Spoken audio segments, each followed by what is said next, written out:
Welcome back to UFC Now. Now, we mentioned it before the break that every fighter has to start somewhere. And for this guy, well, coming from humble beginnings is an understatement. I'm not the one who come from a wealthy family. I come from a poor environment. I'm the one who have worked 3 jobs in the same time in the past. I'm the one who didn't have money. I'm the one who has struggled to be where I'm at right now.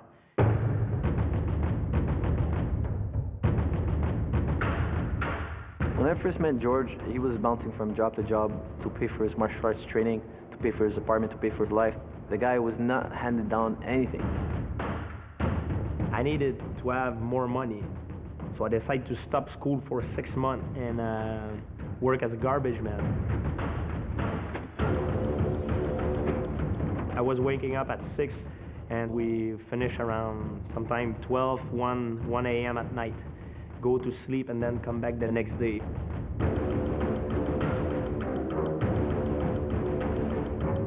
I've been working really hard to be where I'm at right now. What I had in my life, I have it because of myself. Well, so he paid for college working as a garbage collector, so we can fill in GSP there. We saw a bartender, teacher, and receptionist to fill in. I think a lot of people could probably fall in the bartender category. I did that in college. What about you, Kenny? What was your most surprising job? Let's see. I worked as a janitor. I worked. Meg, it happened. You know, I used to buff floors. I used to scrape gum off the bottom of desks. Bro. Change the urinal cakes. It was great. Bro, I think all By the way, do not eat the cakes. They're no good. Yeah, don't do that. No good. I think all the greats were also janitors, because I was a janitor as well. There we go. Yeah. All right. It was the worst job ever. Yeah, it's no ever. fun. Picking cigarette butts out of the ashtray. very humbling. Mopping good the at it? floor. Literally the worst janitor ever to go through this supermarket.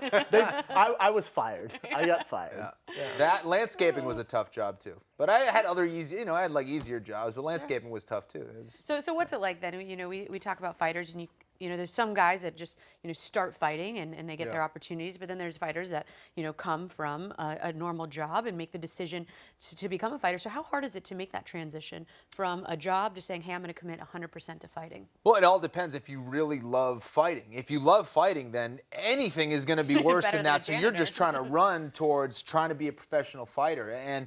But one thing that, you know, it does, I think, when you come from, let's say if you have a tough job or whatever it is, it's all about making you a tougher individual and a more humble individual. And when you do finally find that thing that you love, you're going to put that much more passion into it. So I think that's an important part of the process, is going from bad to that thing that you really want. I think what kind of played a major role for me was I just believed in myself. I had this dream. I knew I didn't want to work this crappy job all my life. There had to be something more out there for me with my skills, and I was willing to risk it all and pursue this dream. And I think a lot of people, they get in this comfort zone where they're, even if it's not a crappy job, even if it's just an average job where they're making money, they're paying the bills, that's fine. So they never pursue their dreams. Yeah. A lot of us are willing to risk that and give that up to pursue something that it might not work out. Most of the time it doesn't, but if it does, it was worth it. Good point. What about the fighters, I'm curious, so that still have a job and training, like a Stipe or Shane Carwin, who you used to train with, you know, that haven't fully committed yet the 100% to the fighting? Does that hurt them?